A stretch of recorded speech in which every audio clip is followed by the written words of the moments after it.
just today we will be working on another exercise, synchronizing the slicers, how you can synchronize slicers in Power BI. For that, I have this file.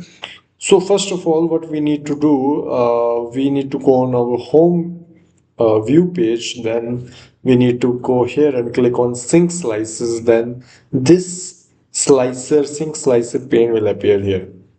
For now, if I just click here Middle East and then I go to the next, then it will give us nothing but the same values, right? So what I need to do, if I select something here, and then the result of that should appear here in town, in product, and in centers.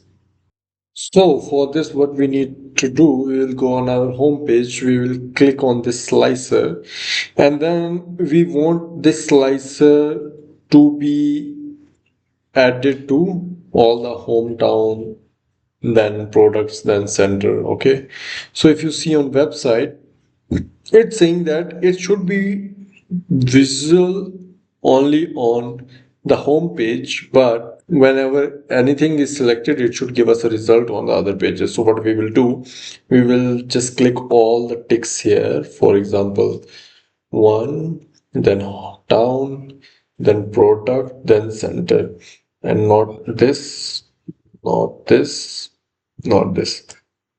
Okay, so if you see now the values for Middle East, then if I click on Southeast, then the values are available for Southeast. So that's how you synchronize the slicer. And one more thing, if you want to look into if it is being filtered out or not, you can go on the town page and you can click here and you can see the region is now selected Southeast. And if you go on this product, then it's saying that the region is selected as Southeast.